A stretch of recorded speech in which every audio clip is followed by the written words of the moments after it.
4. Welcome. You will find a link to purchase this and other models at a discount in the description below the video. You can place your order right now. Today, I'm going over a bushing installation toolset that matches the cross-references BWP HE9AA-T, Dayton 334936, Euclid E-9575, and common Hendrickson S-Series applications. This is a practical, shop-style walkthrough of what to expect from a kit like this, how it's laid out, and where it helps or slows you down during service. I'm running a screencast of the product page and documentation so we can focus on specs, included adapters, and the workflow. For technical reasons, I can't add live footage of the tool in action or an unboxing, so I'll keep the explanations tight and hands-on from a mechanic's point of view. The goal is to help you decide if this is worth adding to your suspension service setup. The headline here is fitment and alignment. These Hendrickson-style walking beam bushings can be stubborn. A correct installer relies on matched cups and receivers that center on the bushing OD and the housing bore. In the kit shown, you should see a drive plate, a receiver cup sized for the bushing shell, and one or more adapters that keep the load square as you press. Before anything else, verify the cup diameter against the old bushing shell and the beam eye. Dry fit each piece on the bench. If the cup rocks or leaves a gap, stop and swap to the closer adapter. Most shops will use a 20 to 30-ton press or a heavy-duty service screw with impact. Whichever you choose, the rule is the same: slow, straight, and lubricated. I lightly clean the bore with emery cloth, check for lip damage, and wipe out rust. A thin film of approved assembly lube on the shell reduces stick slip and cuts tonnage. Keep the installer's thrust surfaces greased so the force goes into the bushing, not into galling threads. On removal, the receiver cup must be deep enough to capture the old bushing without bottoming. Watch the first few millimeters of movement. If the shell cocks, back off, re-square, and try again. On installation, align any locator features to spec and track the insertion depth with a scribe line. A good kit will let you feel a steady increase in resistance without chatter. If you hear pinging, you're likely side-loading or catching a lip. Build quality matters. Look for hardened cups with clean machining, no burrs on the edges that touch the housing, and a drive plate that sits flat.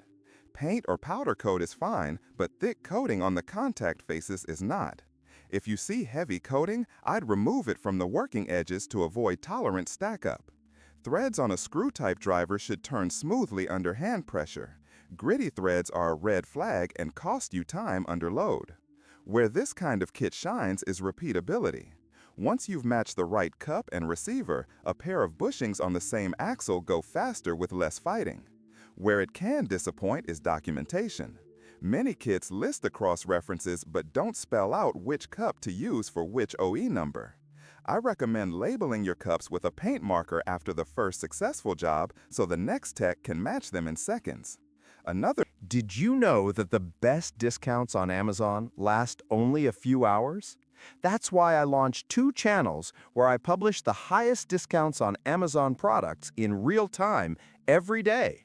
Follow the link in the description and subscribe to our Threads and Telegram channels right now to consistently save money on your everyday purchases. The drawback can be unclear torque notes. The installer itself doesn't set torque, but you still need final torque values for associated fasteners from the axle or suspension manual. Keep that data on hand before you start. If your fleet mixes Hendrickson S-Series with other suspensions, expect to own multiple adapter sets. Don't force a near-fit adapter to save time. That's how beam eyes get scored. If you run a mobile service truck, check the overall weight and case size. A compact case that keeps cups from clanging around will save you from edge nicks that later print into the bushing shell. A quick workflow I recommend is to photograph the bushing orientation, measure the beam eye with calipers, match the receiver to be a few tenths over the shell OD, and keep the press ram centered over the driver. Advance pressure in small pulls, pausing to confirm the shell is tracking. For stubborn units, applied heat to the housing should be avoided unless the manufacturer allows it. Too much heat risks temper change and rubber damage. Let's be honest about limits. No universal kit covers every tolerance variation. Some aftermarket shells run slightly oversized, and you may feel a spike in tonnage even with clean bores. If the kit's largest receiver is too tight, you'll need an alternate cup or a shop-made ring. If your press scope tops out at 12 tons, you're undergunned for seized bushings and should plan around that. In short, if your work includes Hendrickson-style walking beam bushings, a correctly matched installer like this can turn a dreaded job into a predictable one. Check the machining, verify cup sizes, keep things square and lubricated, and label your winning combo for the next service. If you've used this kit or a rival cross-reference